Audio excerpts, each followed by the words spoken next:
هتكلم عن الدكتور مصطفى محمود، وهتكلم عن ذكرياتي معاه، وهتمنى أمنية. الدكتور مصطفى محمود أحد العلماء الكبار اللي بيمتازوا بالهدوء في توصيل المعلومة. أنا كنت صغيرة جدا وكنت بلاقي أبويا وأمي قاعدين، والعيلة أخوات أبويا كبار عمامي وصحابنا قاعدين دايما بيتفرجوا على الدكتور مصطفى محمود.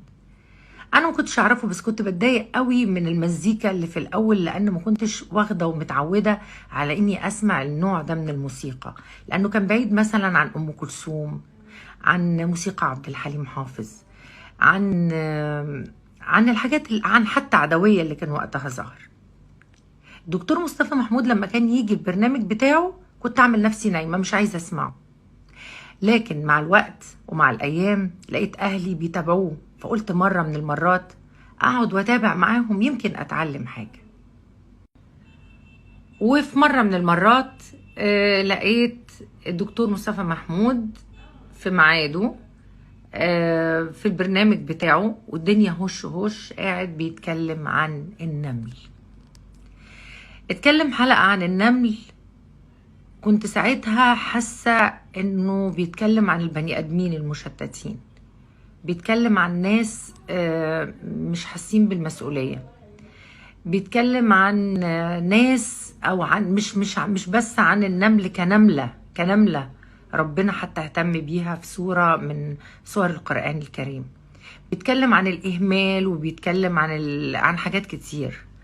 بعد ما اتفرجت على الحلقة وشفت قد ايه النمل منظم، وقد ايه هو بيمشي في خطوط مش مستقيمة معرجة علشان العدو من الحشرات الأكبر ما يهجمش عليه، قعدت أفكر.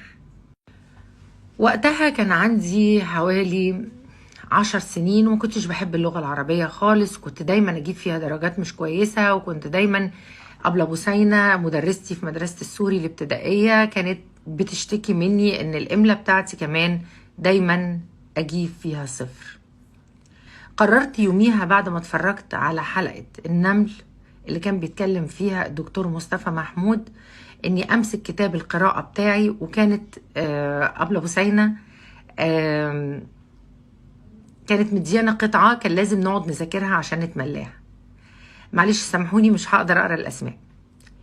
المهم ذاكرت وعملت بالظبط زي ما سمعت من الدكتور مصطفى محمود قد ايه النظام وقد ايه المذاكرة يجنبك اي حاجة فيها سوء او مخاطر ممكن تعود عليك بحاجات وحشة.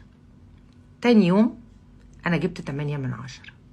انا اسفة جدا جدا ان انا ما قريتش ولا اسم من الاسماء، وما قلتش اي تعليق ومعلقتش على حد كتير، ده لاني حسيت ان كان من واجبي ان انا اقول لكم ان البني ادم بيتبني او بيبنى من اللي امنية حياتي ان فعلا التلفزيون المصري والدي ام سي والعالم العربي كله يشتري البرامج دي، لان الدكتور مصطفى محمود اتكلم مثلا عن الكمبيوتر، اتكلم من 30 سنة، قال ان هيبقى فيه عصر للإنترنت أو للكمبيوتر أو للقلب بالظبط القنوات والسماوات المفتوحة هتخلينا نبعد عن بعض، هتخلينا ما نقربش من بعض، هتخلينا ننسى نقول لبعض سلام عليكم، ونسأل الابن على أمه والولد على أبوه والحاجات كده.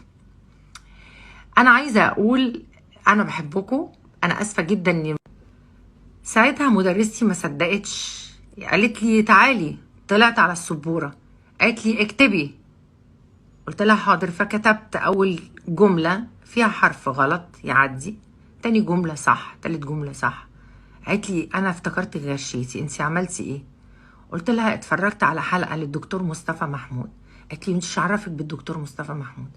قلت لها لقيت ابويا بيتفرج، كانت الحلقة بتيجي الساعة 7 8 بالليل، لقيت ابويا قاعد بيتفرج عليها وامي، فقعدت اتفرجت جنبهم واستفدت منه ان انا لازم الحصيلة اللي حصلها في حياتي سواء علم او شغل هتنفعني فيما بعد.